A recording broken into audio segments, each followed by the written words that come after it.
নহ'ব বুলি কোনো কথা ওলোৱা নাই বা নটিফিকেশ্যন ওলোৱা নাই। নিশ্চয় হ'ব, সময় আছে, এপ্ৰিলতে হ'ব নিৰ্বাচন দেই। BPF কোনো দলৰ লগত এলায়েন্স নহয়। কোনোবা যদি আমাৰ ওচৰত আহি পেলাই আমাক সহায় কৰিব বিচাৰে, আমাৰ আপত্তি কি থাকিব লাগে, কিন্তু BPF নিজাববীয়া ইলেকশ্যন খেলিব।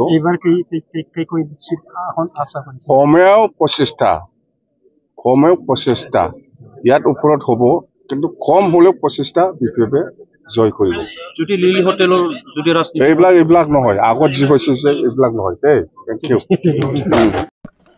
আজিৰ পৰা 6th ট্ৰাইনেল যিটো BPF দলৰ কনফাৰেন্স যিটো আজিৰ পৰা আৰম্ভ, দুদিনীয়া কাৰ্যসূচী লৈ পেলাই আমি এই ট্ৰাইনেল কনফাৰেন্সটো কৰিছোঁ।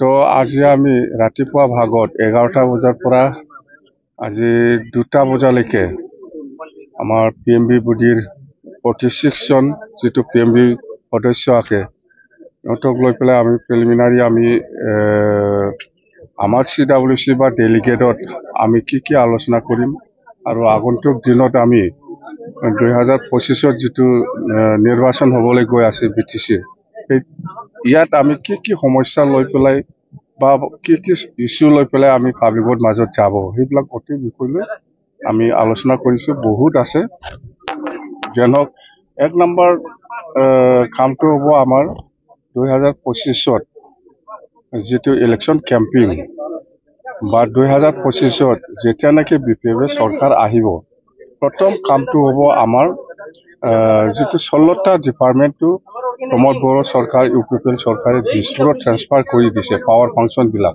এই 16টা ডিপাৰ্টমেণ্টটো সেইটো আমি আকৌ ঘূৰাই আনিব। 1 নম্বৰ এইটো আমাৰ এজেণ্ডা।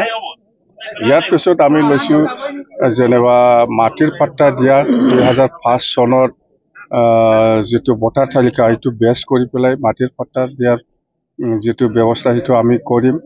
আৰু কোচ ৰাজবংশী আৰু আদিবাসীসকলৰ যিটো জনজাতিকৰণৰ যিটো সমস্যা, সেইটো আমি আগৰ নিচিনাই বাহাল ৰাখিছোঁ যে এছেটিছ আমি আকৌ NOC দিয়াৰ কাৰণে আমি PMB বডিত আলোচনা কৰিছোঁ।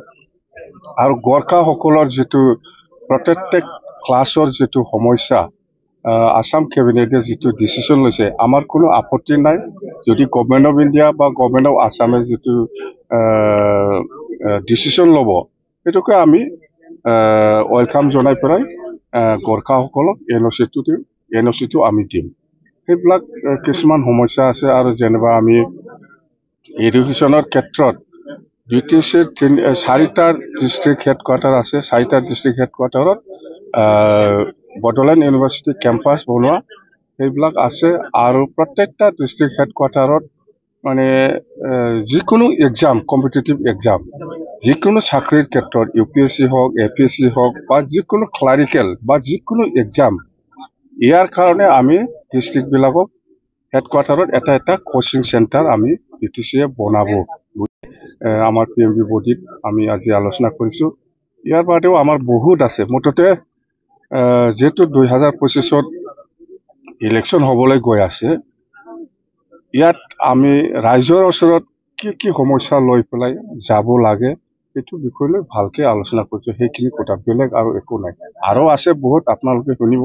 CWCত আলোচনা হ'বলৈ গৈ আছে। মুঠতে 23 আমাৰ ডিচিশ্যন হৈছে, 23টা বিভাগত আমি ডিচিশ্যন লৈছে। এইটো আপোনালোকে অলপ পিছত পাব, আমি সেইটো মাইনাছটো আপোনালোকক আমি দিম দেই। সেইখিনি কথা। কেণ্ডিডেটটো 31 জানুৱাৰীটো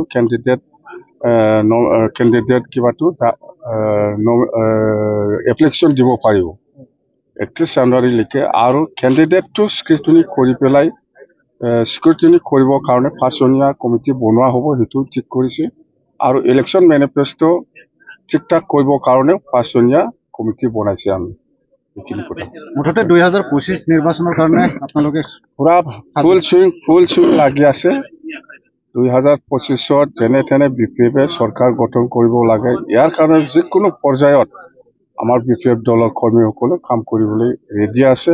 মুঠতে যেনে তেনে চৰকাৰ বনাব লাগে। আৰু BTCটো আমি আগৰ নিচিনা BTC জীয়াই ৰাখিব লাগে। বিপিএফক ৰাইজে কি কাৰণে ভোট দিব? এইটোৱেতো এইবিলাক আমি যে অলপ আগত কৈছে, যাতে ৰাইজে ভাল পায়, যিটো কাম কৰিলে ৰাইজে ভাল পায়, সেইবিলাক কথাটো লৈয়ে আমি আলোচনা কৰিছে আজি PMB ভোটে। সেইবিলাক ইছ্যুটো যদি আমি কৰিব পাৰে, নিশ্চয় ৰাইজে আমাৰ লগত থাকিব বা ৰাইজে আমাক সহায় কৰিব। যেনিবা আপোনাৰ যিকোনো এক্সামৰ কাৰণে কোচিং চেণ্টাৰ আমি বনাব, ডিষ্ট্ৰিক্ট হেডকোৱাৰ্টাৰত 4টা। সেইবিলাক কি বেয়া? বড়োলেণ্ড ইউনিভাৰ্চিটি কেম্পাছ প্ৰত্যেকটা ডিষ্ট্ৰিক্ট হেডকোৱাৰ্টাৰত বনাব, সেইবিলাক কি বেয়া? এইবিলাক আৰু যেনিবা কোচ ৰাজবংশী আৰু আদিবাসীসকলৰ কাৰণে যিটো জনজাতিকৰণ যিটো সমস্যা, ইয়াৰ ক্ষেত্ৰত আমি আগৰ নিচিনাই বাহাল ৰাখিম। আমি আকৌ ছাপৰ্ট কৰিম, আকৌ NOC দিম। গোৰ্খাসকলৰ ক্ষেত্ৰত যিটো প্ৰটেক্টেড ক্লাছৰ যিটো সমস্যা আসাম কেবিনেটে পাছ কৰিলে, সেইটো আমি ছাপৰ্ট কৰিছোঁ। যদি এছেম্বলিত পাছ কৰি পেলাই যিকোনো আইন যদি আসাম চৰকাৰে বনায়, ইয়াৰ কোনো আপত্তি থাকিব লগা নাই। কিন্তু অকল কেবিনেট পাছ কৰিছে, এইটো আসাম এছেম্বলিত পাছ হ'ব লাগিব বা দিল্লী পাৰ্লিয়ামেণ্টত পাছ কৰিব। তো ইয়াত আমাৰ কোনো আপত্তি কৰাৰ কোনো প্ৰশ্ন নাহে।